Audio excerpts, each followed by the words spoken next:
think this should be working. Yeah.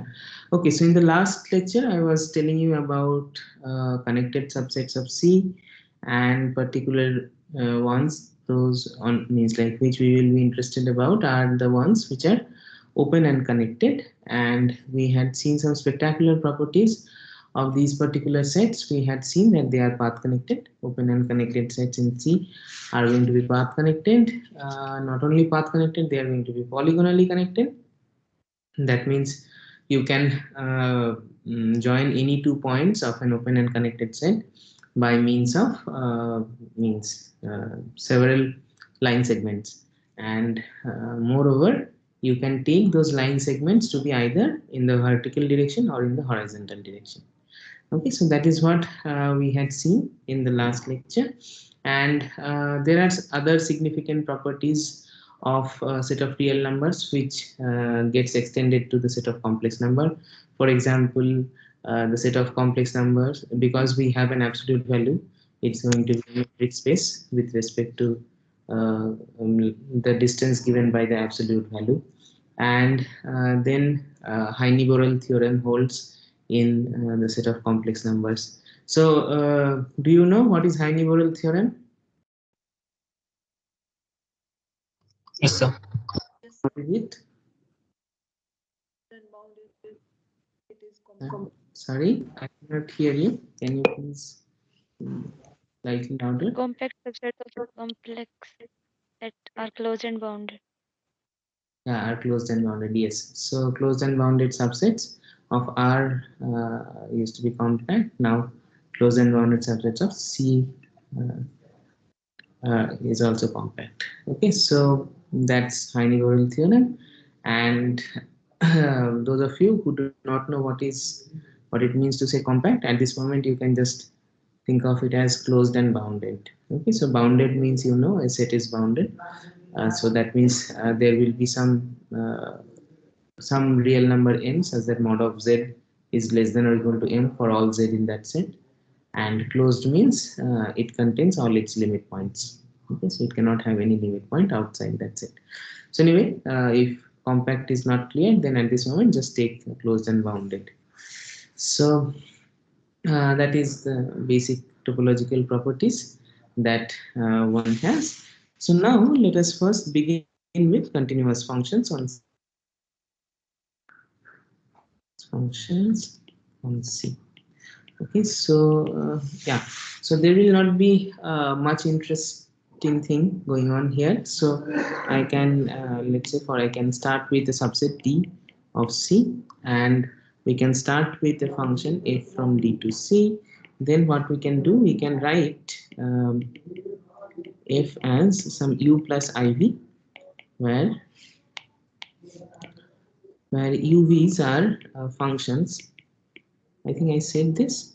Okay, UVs are function which are from D to R. Okay, so which are from D to R. So these are real valued function, and so I can separate the real part and the imaginary part. So that means, so by definition, U of Z is real part of f of Z, and V of Z is the imaginary part of f of Z. So that's my definition, and these are these component functions. And since we have seen how the convergence works in C, so from that we will be able to say that f is continuous if and only if u and v are continuous. Okay, so therefore it's all about studying a real valued function on some subset of R2, and we just need to check its continuity, and from that itself we are going to get continuity on functions on means continuity of complex valued function defined on subsets of C. Okay, so therefore as far as the continuous functions are concerned, we don't have to really do anything special. Okay, so they are just going to be continuous functions defined on D taking real values. Okay, and that's all. If I just put them together in this way, u plus iv, then I'm going to get a continuous function defined on D to C. Fine.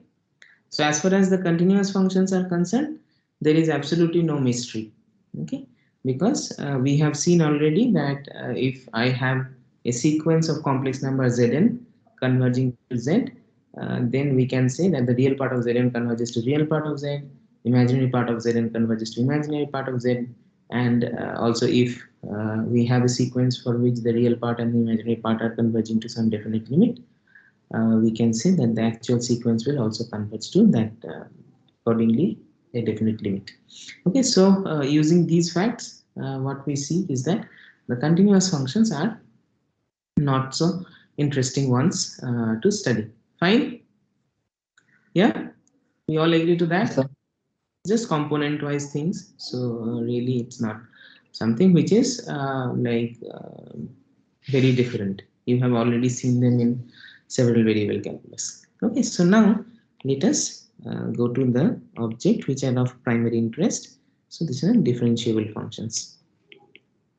Okay, differentiable functions on subsets of C.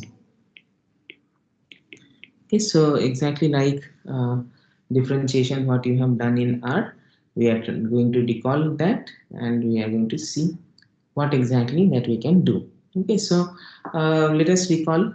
So I have a function, let's say defined on some subset of R, and let's say I have a point A, let's say which is in R, and F defined on a neighborhood of R. Okay, a neighborhood of A. Yeah. So then, when do we say that F is differentiable at A? Recall for me. When do we say that F is differentiable uh, at A? If the limit h tends to 0, f of a plus h minus f of a by h exist in R.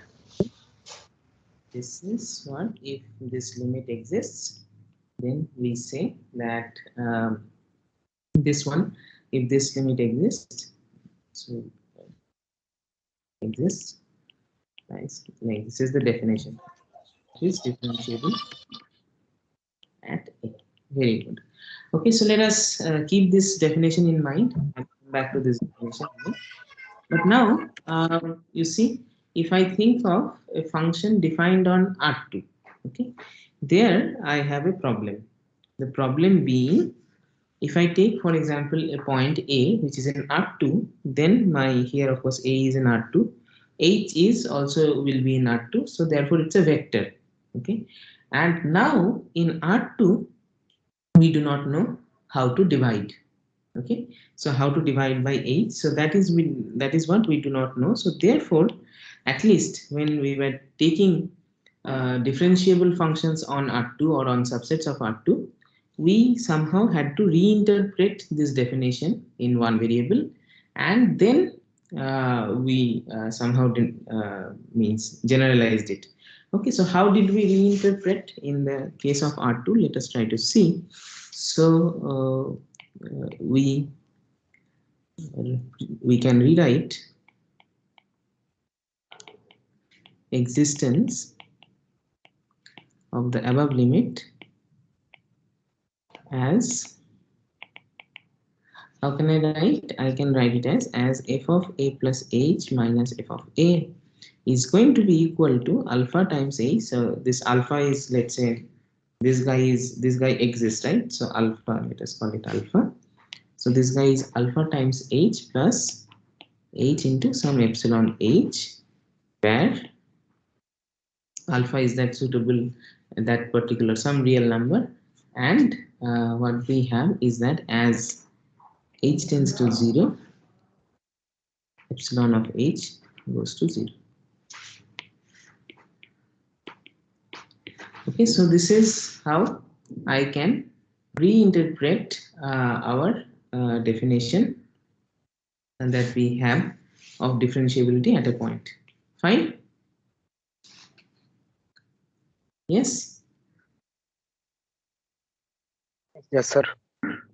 Okay, fine. So now what we are going to do is that, for example, in case of R2, so therefore we took a point and we tried generalizing in that way. Okay, so what did we so what was the differentiability on R2? Let's say let a comma b is in R2, and we have a function f defined on a neighborhood of a comma b. So let's say I have this scenario and I want to talk about differentiability of my function at the point a and b. Okay, so here we say f is differentiable at a comma b if I can write f of a plus h comma b plus k. So that means I take some increment in both sides, in a as well as in b, minus f of a comma b. Then this can be written in terms of some alpha times h plus beta times k uh, times plus h1 into epsilon, sorry, not h1, h into epsilon 1 hk and plus k into epsilon 2 of hk, where this epsilon I of h comma k goes to 0 as h and k goes to 0. Okay, so this is how the differentiability at this particular point b uh, was used to be is defined. Okay, so this is the definition that we see in R2. So if I have a point a comma b, then we say that a function defined on a neighborhood of this point is going to be differentiable if we have this kind of an inequality, this kind of an equality where this epsilon i's go to 0 as h and k tends to 0. Okay, so this is the definition that one gives, and lo and behold, here what you should rather notice is that this can be stated in a slightly different form. So the slightly different form, the way it can be stated is the following. So first we observe is that for any x comma y in R2, the map x comma y going to alpha x plus beta y is a linear transformation. Okay, so this is a linear formation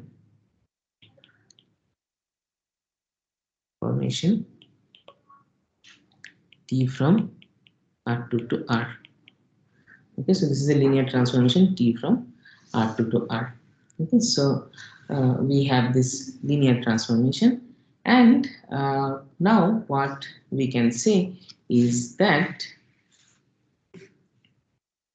so this is, of course, here you see this is one must say that this is, we have functions defined, so this one is real valued function. Sorry, I forgot that. Okay, so this is a real valued function f defined on a neighborhood of a and b. Okay, so this is taking values in a and b. Okay, so now I want to define what is, so once I have this, I rewrite this quantity alpha h plus beta k as some image of h comma k under a linear transformation going from R2 to R. Okay, so this is how I reinterpret this particular segment. So once I write like this, then now if I look at a function which is differentiable, which is defined at a point of R2 and taking values also in R2. Okay, so here in this segment, what I did is that I had my function which is defined on R2, well, or in a neighborhood of a comma b, so in some subset of R2, but it was taking values in R. Okay, so that's how I had defined this one. But now this time what I would be interested is to define the notion of differentiability defined in of a function defined in a neighborhood of a point a comma b in R2, and also taking values in R2. So why I am doing all this? I am doing all this because eventually we are going to see functions which are defined on subsets of complex numbers taking values in C. Okay, so for that particular reason, we would like to now understand what does it mean to say having differentiability of a function defined at a point, means defined in a neighborhood of a point a comma b, and having values in R2 only. Okay, so this is what is real valued function. So next, see now, if we so now, okay, so let me say now, uh, if f from now, if f is defined, f is a function defined in a neighborhood of AB and taking values in R2, so I have this scenario. Okay, so here what did I say? I can write this quantity as t of h comma k. I can write it like this. Okay, and this linear transformation t, remember, was from R2 to R, and my function f was also from R2, like from subset of R2 to R. Okay, so what we are going to do, we are just going to allow this linear transformation to take values in R2 this time. Okay, so having values in R2, so then we say f is differentiable at a comma b if there exists a linear transformation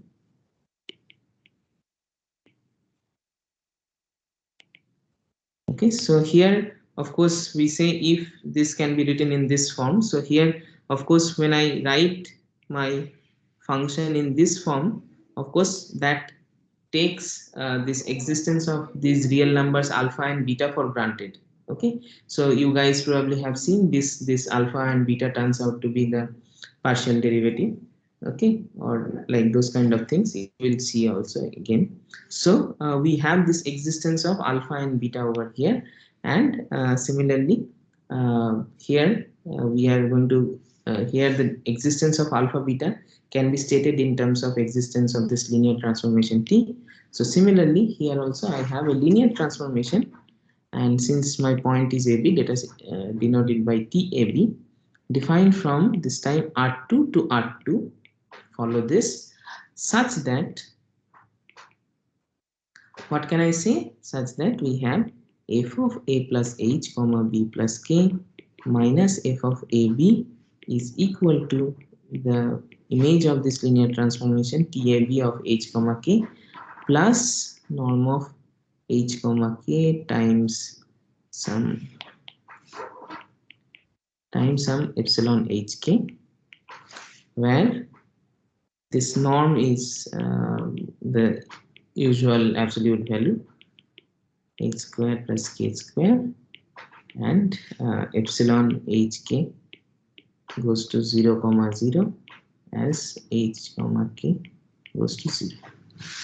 Okay, so therefore here also I have exactly a similar phenomena happening. The moment I look at f of a plus h minus f of ab, then I should be able to have write this difference as some uh, factor coming from a linear transformation times a factor which goes to, means this norm of h comma k times some factor which is going to 0. Okay, so exactly this is the feature that you see. Okay, so for example here also I had exactly the same kind of phenomena going on. Okay, or even in the definition of one variable. Okay, so which I had written over here. So this is the definition of differentiability in for a function on for a function defined in a neighborhood of a point a comma b taking values in R2. Okay, so you probably have seen that it means to say that limit h comma k tends to 0 comma 0 f of a plus h comma b plus k minus f of ab minus tab of h comma k divided by norm of h comma k. So this in absolute value, or you take norm means here absolute value, this guy is equal to 0. Okay, so this is how probably you have seen the definition for differentiability of a function denoted defined in this way, right? So some of you have seen this, correct? Yeah, differentiability of a function defined on subsets of R2 taking values in R2. Have you guys seen it or not? No, sir. Yes, sir. Yes, sir. Yes, sir. Yeah. Okay, so this is how it is defined, right? Okay, so now let us see. The moment I have this linear transformation, you will be interested. So any linear transformation, you know, it can be written in terms of a basis. And what it turns out is that if, for example, I have the following thing. So if f is equal to u plus iv, then this how do I say? Yeah, so this one, then the matrix of t a comma b with respect to standard order basis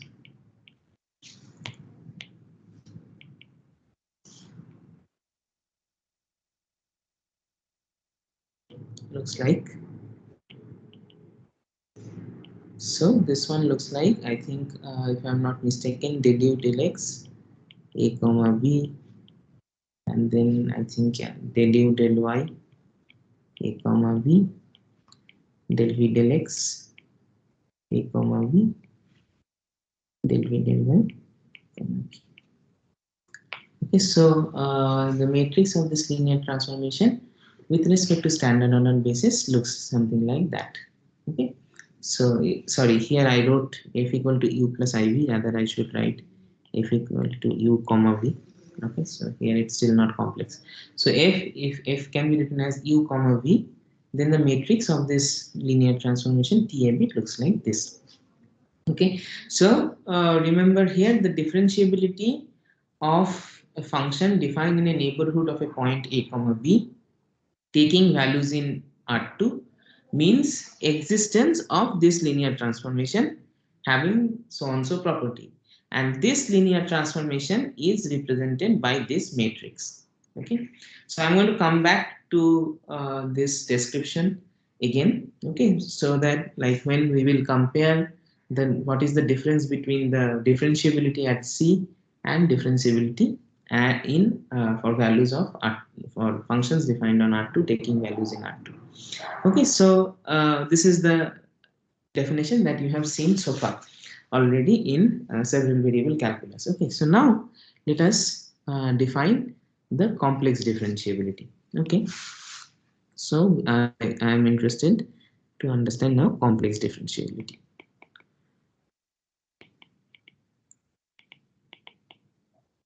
Okay, you see in all this so in all this the whether I am taking a function from R2 to R2 or R2 to R, or like from subsets of R2 to R2 or from subsets of R2 to R, the main difficulty why we had to elaborate things and why we had to write it like this or write it like this is that here I cannot divide by this h which I was dividing in case of R, that division was not there with us anymore.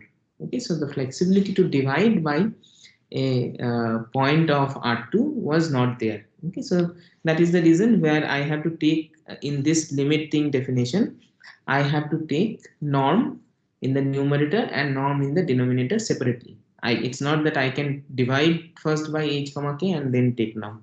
That's not possible. So I have to take absolute value. So I have to take absolute value first, make it a real number, and then I can divide. Okay, but now as it turns out, we have a multiplication on the set of complex numbers which makes it a field. So the moment I have something which is non-zero, I will be able to divide by that. Okay, so remember again, the moment I have something which is non-zero, I will be able to divide.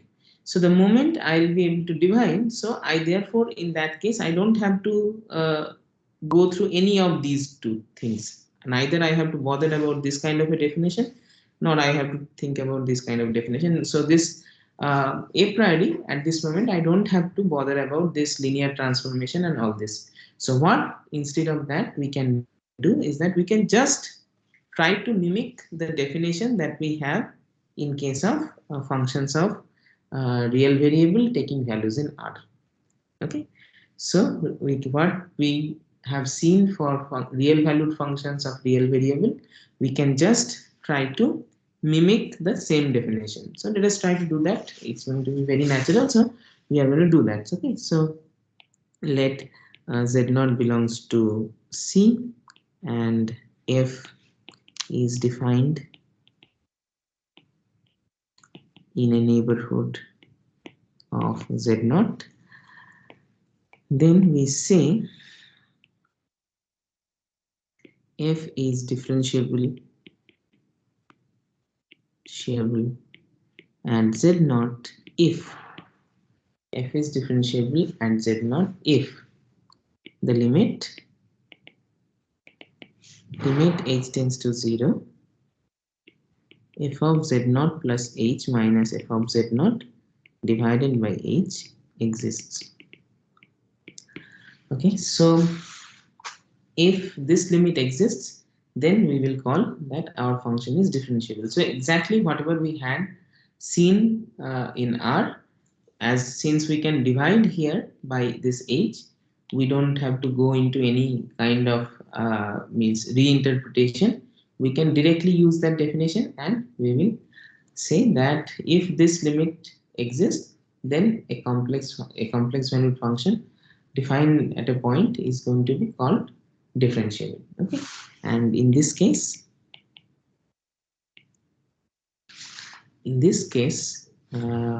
we can we denote the limit by f prime of z naught. Okay, so this is what it means to say that f is differentiable at z naught, and it means this limit is denoted by uh, f prime of z naught. Okay, now here, so that is the reason, as I said, here I could divide by h because h is a complex number. Fine. And now, lo and behold, notice that this limit exists and is equal to f prime of z naught can be rewritten as limit h tends to z naught f of z naught plus h minus f of z naught minus h times f prime of z naught divided by h. This limit is equal to 0. Do you agree to this? Yes, sir. Yes, sir. So this is what is we are seeing that this limit is equal to 0, and the moment this limit is equal to 0, what I can say is that limit h tends to 0, you will agree, if I take absolute value, this limit is still going to be 0. Or let me write h on the other side, okay, because you will see the reason easily. Okay, so dot h in absolute value, or I should write just one. Let me just write one.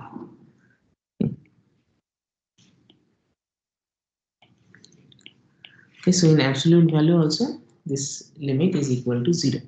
Okay, so I have this, notice f of z naught plus h minus f of z naught minus f prime of z naught times h divided by absolute value of h, this is equal to 0. So I have this, and this implies it's not the other way around. Okay, so here I just have something, this absolute value here I can anyway divide, and I have this. Okay, fine, very good. Now let us try to observe one thing. Okay, so note that for h in R2 or C, whatever you want to write, I don't care, the map h going to f prime of z naught times h is, okay, is a linear transformation. So this is a linear linear transformation both over R and over C. Okay, so this is a linear transformation. Okay, so this H going to F prime Z naught is a linear transformation. Okay, so therefore what I can see from here is that complex differentiable functions are actually, if I want to treat them as functions defined on a subset of R2, I can say that that particular function is actually differentiable as a function defined on a subset of R2. Okay, so here this map is a linear transformation, so that is the linear transformation that you would have, like you would have looked for in the definition that we have seen over here. Okay, so the point that I want to make over here is that complex differentiable function implies R2 differentiable function. Let me just write R2 differentiable function. That means function defined on a subset of R2 taking values in R2. Okay. So if I start with a complex differentiable function and if I treat the domain to be as a subset of R2 and the range also to be a subset of R2, then I see that a complex differentiable function is going to be R2 differentiable as well. Okay, so is this clear what I said so far? Yeah. Yes, Yes, sir. sir. Yes, Right. sir. So what I am saying, we have this notion of complex differentiability, which defined exactly in the analogous way as the differentiability on R, and we see that differentiability actually implies differentiability on R2. Fine. Well, great. So you see, one thing you should remember here, this differentiability, the complex differentiability that we have, that corresponds to this linear transformation H going to F prime Z naught times H. Okay, or in other words, this differentiability is connected to this number F prime of Z naught. Okay, so which is, so therefore here in the complex differentiability, means in case of R2 differentiability, you had to look for a linear transformation. In case of complex differentiability, you just need to look for a complex number. Okay, and now you know that every linear transformation is represented as a matrix. So we have seen already the matrix over here, but you also know that every complex number can also be written in terms of a matrix. Remember that? Yes. Yes, sir. Yes, sir.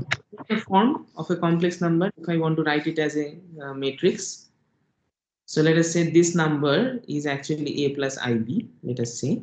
So if this number is a plus ib, then what is its matrix representation? A, B, P, A minus B, B, A. A b minus b a, right? Or where was the minus? Minus was here, right? I also forgot. Where was that? Yes, sir.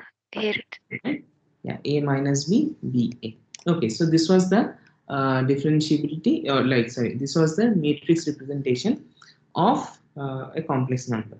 Okay, now we have understood that a complex differentiable function is R2 differentiable. So therefore, anyway, the matrix that I am supposed to get from that particular function should look something of this sort. And just because it is given in terms of a complex number, the matrix should look something of this sort. Correct? Do you understand what I'm trying to say? So complex differentiability is given in terms of just existence of a complex number. And that of course corresponds to a linear transformation and all good. But a complex number is of this particular form when I try to write it in terms of a matrix. But on R, and we have seen complex differentiability means R2 differentiability. But on the other hand, if I think of a function which is differentiable in the sense of R2 differentiability, then it is given by a linear transformation, and like there exists a linear transformation, and the linear transformation is represented by this matrix. Okay, so if I start with a complex differentiable function, So what happens? What do I get from this? If I start with a complex differentiable function, so if I start with a complex differentiable function f, write f equal to u plus iv, then I know, because just so since f is R2 differentiable, we have a linear transformation given by, I think, yeah, del u del x a comma b, del u del y a comma b. We have just seen this, del v del x a comma b, and del v del y a comma b.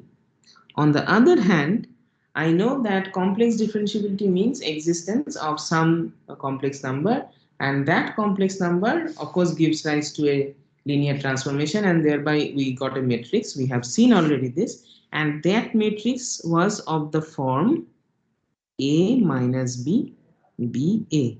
So if I try to compare these two matrices, just here I have a form of a matrix, and here I have the matrix, how the partial derivatives, like how the matrix should actually be. So therefore, what do I get from this two analysis? What am I going to get? Tell me. Sir, d Yeah. del u by del x is equals to del v by del y, and del v by del x is equal to minus del u by del y. Very good. So if this matrix is supposed to be of this form, then I get two equations, namely del u del x of a comma b equal to del v del y of a comma b, and del v del x of a comma b is equal to minus del u del y of a comma b. Okay. So the moment you interpret complex numbers in terms of matrices, you see this equalities happening automatically, and these are something called some very spectacular statements that we have. These are called Cauchy-Riemann equations.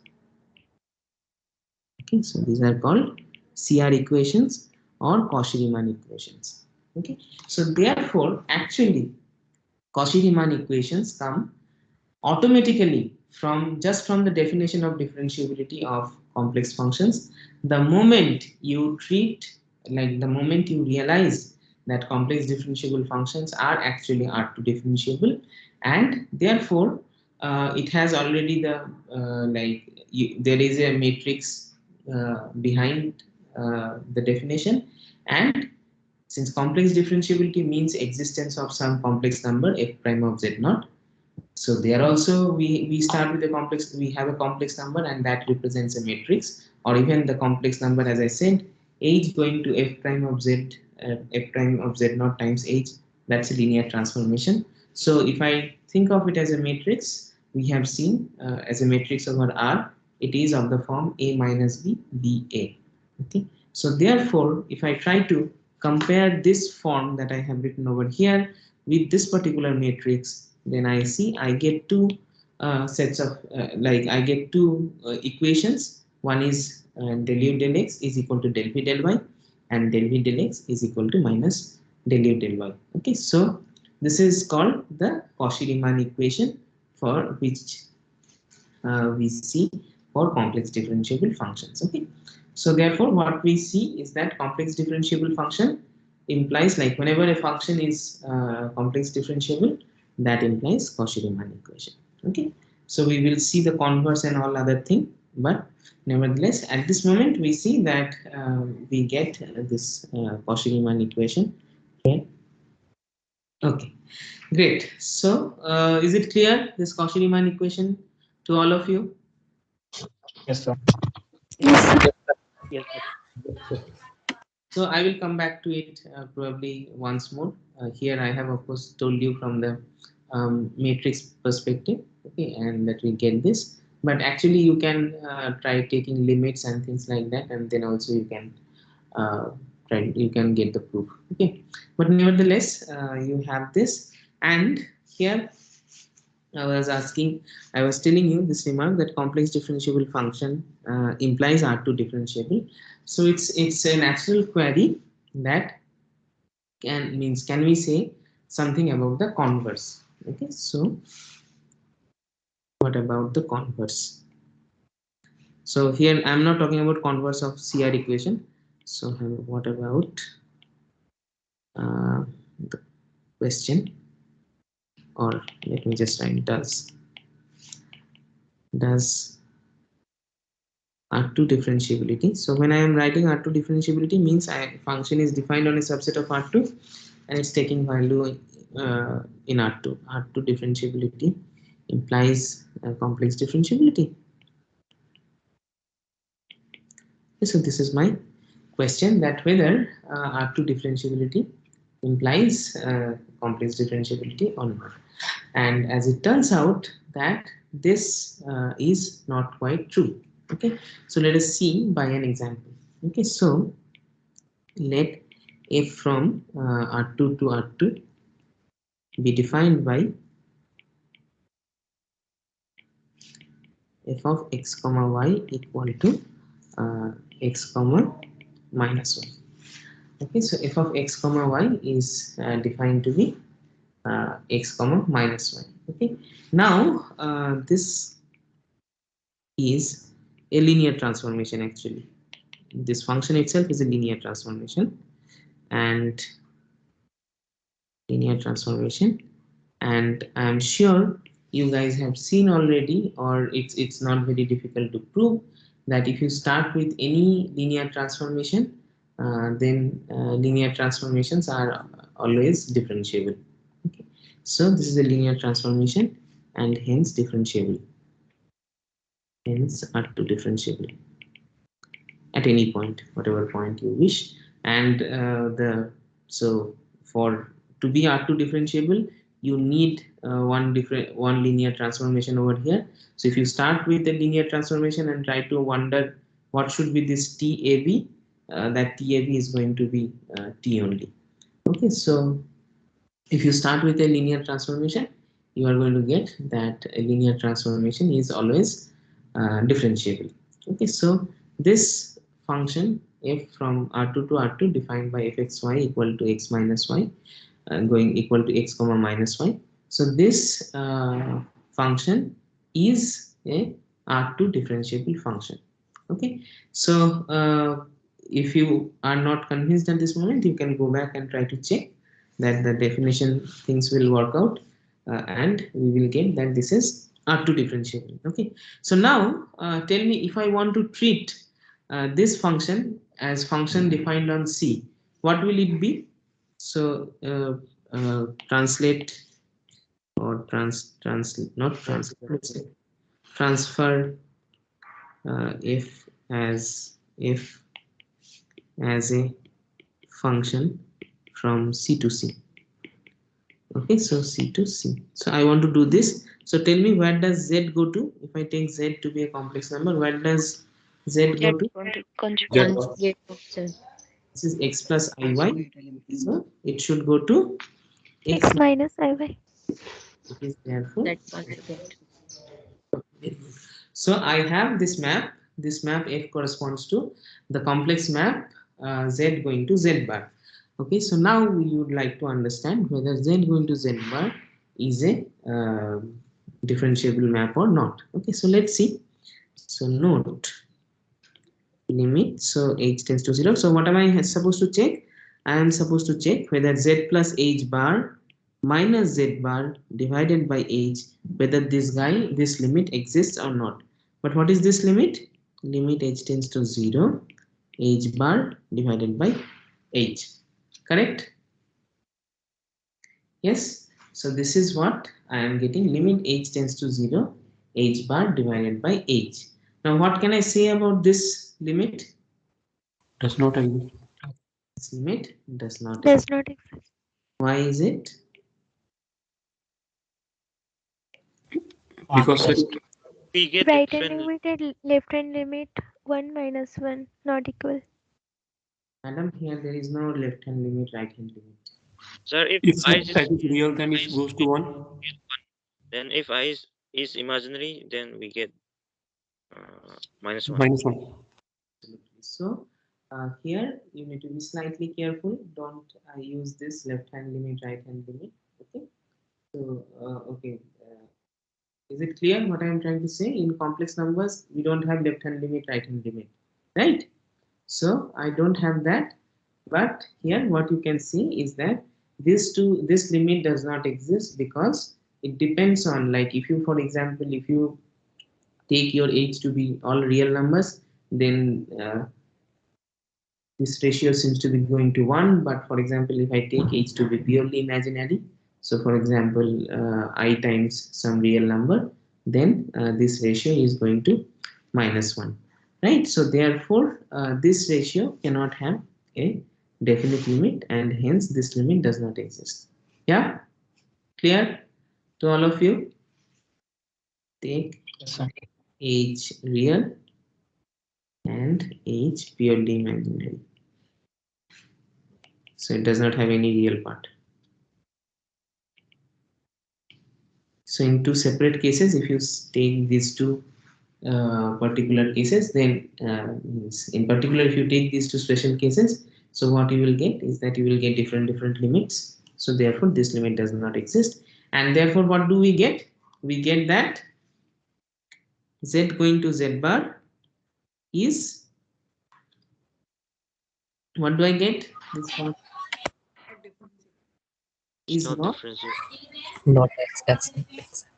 complex differentiable. Okay, so this implies this is not complex differentiable. Okay, so therefore we see that we can have differentiable functions which are differentiable in the sense of R2, but this will not be complex differentiable. Okay, so you have already started seeing differences coming out. Okay, so for example, let me reiterate again. To have some functions defined on R2, you really need to have a linear transformation, and therefore, like, you're going to have some matrix of this kind, which I have already indicated. But complex differentiability asks you something more. It asks you that your matrix has to be, means like the matrix that you are trying to consider, that has to be even of a particular form. So it's much more restrictive, and therefore these are special class of functions. Okay, and which are not in general R2 differentiable. Sorry, these are R2 differentiable, but not all R2 differentiable functions are complex differentiable in general. Okay, so this is the very brief comparison about R2 differentiability and complex differentiability. Okay, fine. So let me just quickly give you some examples of complex differentiable functions. Example. So for example, if I take fz equal to z squared, z cube, z squared plus 1, and so on and so forth. So these are all complex differentiable.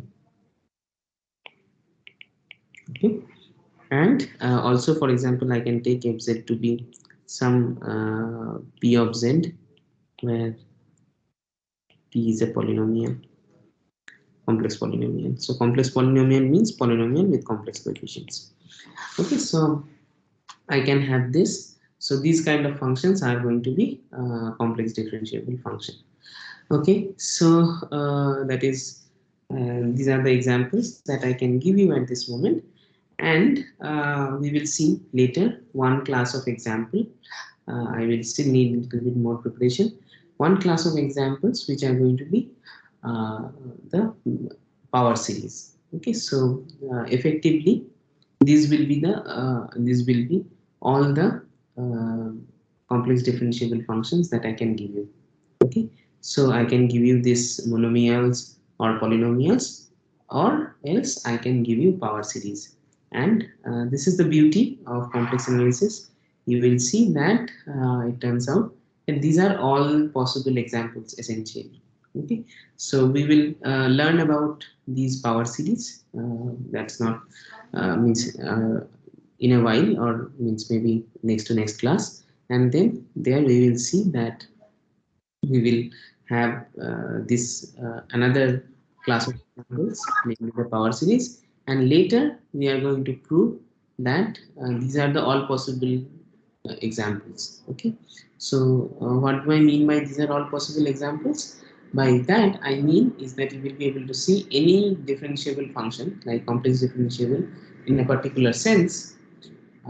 Those functions are going to always have some power series expansion. So this is something which is absolutely special. Okay, so these are things which are called analytic functions. So any complex differentiable functions which is differentiable in a neighborhood, let's say, will always have a power series expansion. Okay, so this is something which is spectacular in complex analysis, and that is why it is so different from real analysis, because here we are going to have that any differentiable function is going to have will have a power series expansion, and therefore it will be analytic. So analytic means you will always have a power series expansion, and these two notions, differentiability in a neighborhood and analyticity, these two notions like they become same when we think of complex numbers or complex analysis or complex differentiability. But in R, even in R, we can have functions which are even C infinity, or like infinitely many differentiable, but they will not be real analytic, in the sense we will not be able to represent them in terms of power series. Okay, so there are many examples or examples of C infinity functions defined on R, which are, as I said, C infinity, but they do not have power series expansion. So this is something which is going to be extremely special about complex differentiable functions.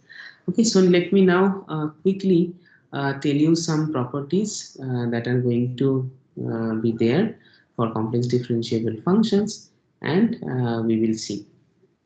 Just let me quickly summarize those things.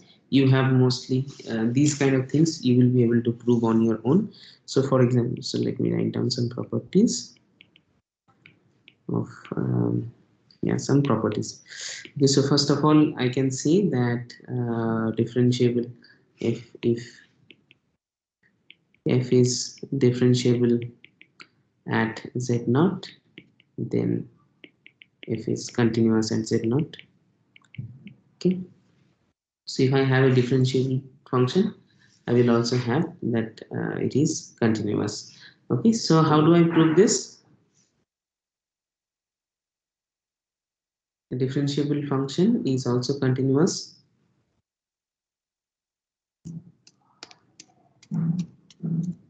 Yeah. Do you remember this proof? Like in R, in case of R? Yes, no. Do you remember this proof? Like recall, can you recall this proof that you do for R? Yes, sir. Tell me Yes, how we to. will try to try. Sir, we write fz uh, minus fz not equal to uh, fz minus fz not by z minus z not into z minus z not. Then we can apply the existence of different uh, differentiability. Very good. Exactly, that is what we do. So if I have to, so what do I have to show? We have to actually show. So to show continuity, we need to show limit z tends to z naught, f of z is equal to f of z naught, right? This is what I have to show. So what we do, we write f of z minus f of z naught as f of z minus f of z naught divided by z minus z naught times z minus z naught, and then we take limit z tends to z naught f of z minus f of z naught. So this quantity is going to be this product of the individual limits, because product of individual limits, they exist. Okay, so unless I know that they exist, I cannot write it as product of individual things. But here I know they exist, so I can write it as like this. And this guy is f prime of z naught, and this guy is 0, so the product is 0. Okay, so therefore I get that a differentiable function is continuous. Okay, so this is exactly similar to whatever we have seen in case of R. Okay, so whatever we had seen in reanalysis, that holds true here, of course. Okay, fine. So now some other properties, like if f, g are differentiable at z naught, then f plus or minus g, f times g are differentiable at z naught. This is very common, and we have this. And also if g of z naught is not equal to 0, then f upon g is also differentiable. Okay, so I also have this one. Okay, so these are very basic. I'm not going to do that. You can do it yourself without any problem. Okay, so now what I'm going to have is called the chain rule. Okay, so what is the chain rule over here? The chain rule is, which again you have seen in case of real variable. So I will probably skip the proof, but you can use it if you wish. So I will ask you to complete the proof. So let g from u to c and f from v to c be differentiable functions. So when I'm writing a neighborhood and I'm saying, or a set, and I'm saying it's differentiable, that means it's differentiable at every point. Okay, so differentiable functions such that I have g of u, which is subset of v, then f compose g is differentiable on u. Okay, and what do I have? We have f compose g prime of z. How do I calculate this? So this is f prime of gz times g prime of z. Okay, so sorry, here it's multiplication. F prime of gz times g prime of z. Okay, so this is what is the thing, and this is called the chain rule. So chain rule you guys have seen already in several places, and like in real analysis, in complex analysis. So but anyway, so this is something is not very uncommon, and so therefore I will leave this proof of this as an exercise, okay, for you to do.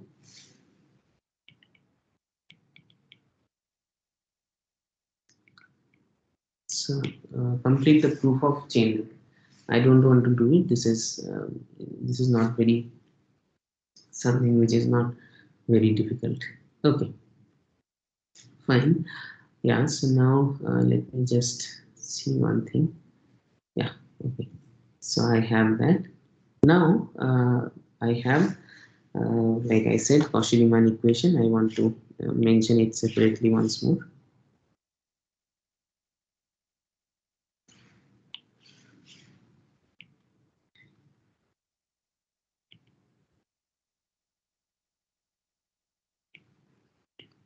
Okay, so what is Cauchy-Riemann equation? So what Cauchy-Riemann equation says, um, let f from u to c be a function such that f is differentiable at z naught, some z naught, which is, let's say, right, a naught plus ib naught in u, then the partial derivatives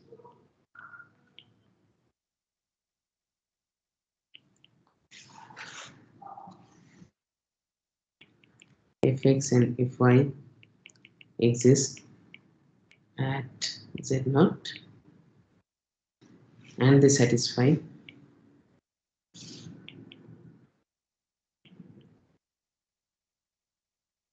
satisfy the equation fx equal to I times fy, okay, at z naught. So this is a compact form of writing this fx, this Cauchy-Riemann equation.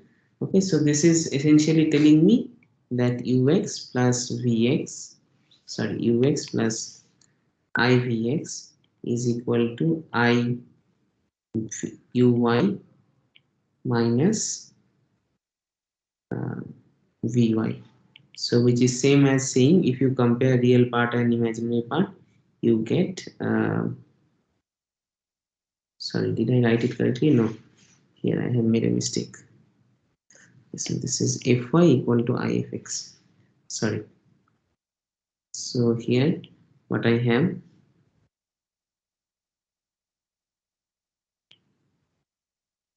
so ux minus vx. So therefore, if you compare real part and imaginary part, you will get ux equal to vy and vx equal to uy. Sorry, vx equal to minus uy. Okay, so this is one compact way of writing this, that each of the partial derivatives exist and they satisfy this particular relation f of y equal to ifx and at the point z naught. Okay, so here I can just define for you what is fx and what is fy.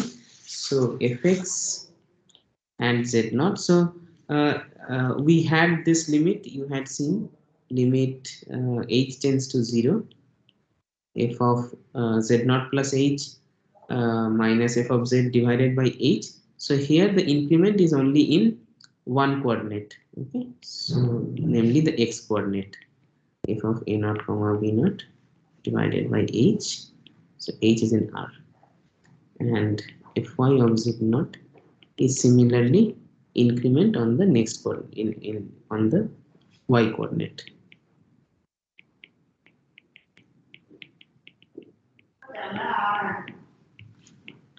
Okay, so of course this limit will exist because this is just special case of the actual limit, right? From the differentiability itself we have that f of z naught plus h minus f of z naught divided by h, that limit exists, and here these are just specializing that, right? So here what I am taking my in the z naught plus h, whatever h that I have, that I am only taking to have real component without any complex, without any imaginary component in the first case, and I am getting partial derivative with respect to x. Next time, what I am taking, I am taking h to be a coordinate which is only in the second coordinate, so it's increment only in y, and I am taking this same limit, so that will also converge because this is just two separate paths, right? So there is absolutely no difference between these things, and by taking two separate paths I get these things, that these two limits will exist, and you have to just be careful to identify what is that path exactly. One is along the x-axis, one is along the y-axis, and you will, lo and behold, you will get this complex number I coming out, and you will get uh, whatever you wish. Okay, so this proof of Cauchy-Riemann equation, actually by writing out what is fx, what is fy, is also not difficult. Okay, so you can do this just because you have that let me just sketch it also. We know limit h tends to 0, f of z naught plus h minus f of z naught divided by h exists. So we take the limits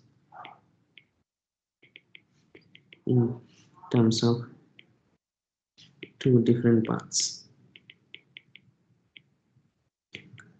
Okay, so one path will be along the x-axis, the other path is going to be along y-axis. So namely, I can write limit h tends to 0, h belongs to R, f of z naught plus h minus f of z naught divided by h. This should be same as limit k h tends to 0, h equal to I times k is in R, and f of z naught plus h minus f of z naught divided by h. And you will see that this quantity is nothing but fx, and this quantity is going to be nothing but f of y divided by y. Okay, so therefore you will have f of y is equal to I times fx. Anyway, so we have already seen this Cauchy-Riemann equation, that this Cauchy-Riemann equation is satisfying by means of this matrix already. And here also, if you just look at the limit itself, and if you try to like define the limit in that kind of means, you just try to take two special paths, and then you will also get the Cauchy-Riemann equation from that as well. Okay, fine. Is it clear to all of you, the Cauchy-Riemann equation? Yes, sir. Yes, sir. Yes, sir. Yes, sir.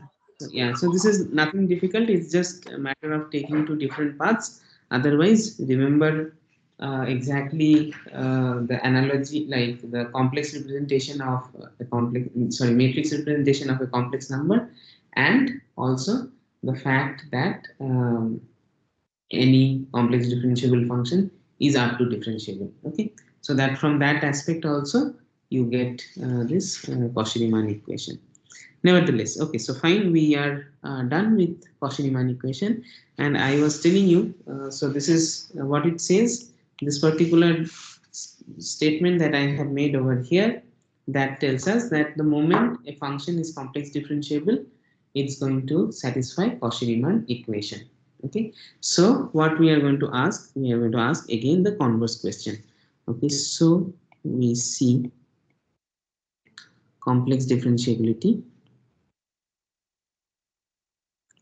implies Cauchy-Riemann equation. Now the question is, what about the converse? So the question is, if I just have that we have Cauchy-Riemann equation in our setup, will it be enough to conclude differentiability at a point? Okay, so that means what I am going to say is that my function is satisfying Cauchy-Riemann equation, but we would like to see like whether that is good enough to conclude that our function is differentiable. Okay, and it turns out that the answer is no. Okay, so it turns out that the answer is no. And how do we prove this? Let us see. So we have an example over here. Example is if from C to C I am taking, and so this is very standard, you will find it in every book. So f of this is how f is defined, f of z, which I am writing in terms of x and y, f of x and y. So this one is going to be xy times x plus iy. So x plus iy means the uh, z actually, so x square plus y square and 0. So this is if x not equal x, let me write it somewhere else. Okay, so if x comma y is not equal to 0 comma 0, and otherwise. Okay, so if z is not equal to 0, then that is my definition. So if you want me to write in terms of z, then the definition will be real part of z times imaginary part of z times z divided by mod z square. So that's the first comp, means if your z is not equal to 0, this is what we have, and if your z is equal to 0, we define it to be 0 itself. Okay, fine. And now you can see that the Cauchy-Riemann equation is going to be satisfied for the very simple reason, because this function f vanishes on x-axis and on y-axis. So they vanish on both x-axis and on y-axis, and so therefore this f like it's vanishing on both x-axis and y-axis. So if you look at the partial derivative with respect to x, then fx0 is 0 and fy0 is also equal to 0. So therefore the Cauchy-Riemann equation is satisfied. So what is Cauchy-Riemann equation in this language? It is that f of y equal to I times f of x. Sorry, f subscript y is equal to I times, f subscript y is I times f subscript s x. So f of y equal to I f x and 0. So I have this one. So the Cauchy-Riemann equation is satisfied, but you must have done this many times. You will see that this limit now, but limit h tends to 0, f of z minus f of 0, sorry, let me write f of h minus f of 0 divided by h does not exist. Okay, so why it does not exist? Because this is nothing but limit h tends to 0. What is f of h? So, okay, let me write h tends to 0 as x comma y. Both of them are tending to 0, and x comma y is not equal to 0 comma 0. So what is this one? F of h or f of x comma y, this is going to be x into y into x plus iy divided by x square plus y square, and you have a h multiplied with it, so again x plus iy. So this one gets cancelled, so this is same as taking limit x comma y tending to 0 xy upon x square plus y square, and xy is not equal to 0 comma 0. And so can you say whether this limit exists or not? No, sir. Not Not exist. Right? So if we take y equals to mx curve, then Absolutely. So you have seen this so many times. If I approach the point 0 comma 0 by means of this curve y equal to mx, I am going to get different limit for different values of m. So therefore this limit does not exist. So therefore what I can say is that we are seeing one function which is satisfying the Cauchy-Riemann equation, but the function is not differentiable. Okay, so what we can see is that Cauchy-Riemann equation does not guarantee the existence of derivative. Okay, so now comes, like I have told you that the converse is not true, but nevertheless, okay, I will be able to show that some partial converse is nevertheless true. So nevertheless we have a partial converse. Okay, so what is the partial converse that we have? So let me write down the theorem. Let or for a complex, let z naught belongs to u subset c. So u is a neighborhood, is an open set. Let me write like this: let u subset c be open, and z naught belongs to u. For if defined on u to c, suppose fx fy exists in u, and f of y equal to ifx at z naught such u is,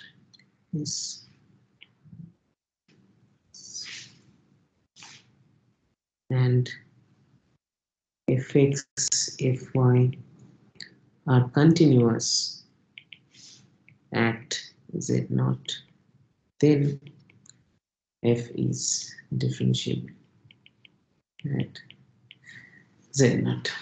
Okay, so what I am saying here is that the moment I have partial derivatives existing together with the CR equation, Cauchy-Riemann equation, if I have in addition that the partial derivatives are continuous, okay, then we will be able to say that our function is differentiable at the point. Okay, so what I am saying over here is that the moment we guarantee existence of partial derivative like and CR equation together with the fact that the partial derivatives are continuous at that point, that is good enough. The moment we have this continuity at of these partial derivatives at a particular point, we will be able to say that the function converge the function is actually differentiable. Okay, so therefore what we have seen so far is that we have defined the notion of complex differentiability. We have seen that complex differentiability implies differentiability on R2, but the converse is not true. And moreover, we have seen that complex differentiability is a very special type of differentiability which is which gives us certain equality between the partial derivatives, namely f of y equal to I times fx, and this is called the CR equation, Cauchy-Riemann equation. But it turns out that even there are examples of functions which satisfy Cauchy-Riemann equation, but they are not complex differentiable. Okay, so to say. So these functions are not complex differentiable as far as the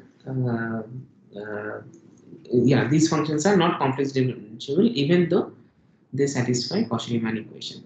And what it turns out is that there is a partial converse, that so if a function satisfies Cauchy-Riemann equation together with the fact that these partial derivatives fx and fy, they are continuous in a neighborhood of the point we are interested about, in that case we will be able to say that our function is going to be differentiable. Okay, so this proof is going to take a little bit time, so therefore I don't want to start the proof today. Okay, so we will do it in the next class, and therefore I'm going to stop our session to like at least my lecture here itself today, and then we can again continue in the next class. So if you have any questions, you can tell me, I can try to answer them. And I hope like these are some of the very interesting points that we are going through, and the actual essence of complex analysis has like we means we have already started exploring that. So you need to be very careful with these things, because this is something which is completely different from the real analysis, like on the differentiability that we have seen in R or even on R2 and things like that, right? So we will see a proof of this partial converse in the next class, and I have left some exercises for you to prove. So for example, like chain rule and this sort of things. So please try to fill up those gaps, and try, I hope that you have understood how these, like what are the relations between these various differentiability notations. And okay, so okay, fine, so I will stop here, and if there are questions you can tell me, I will be happy to answer them. Okay, so I'll stop recording as well.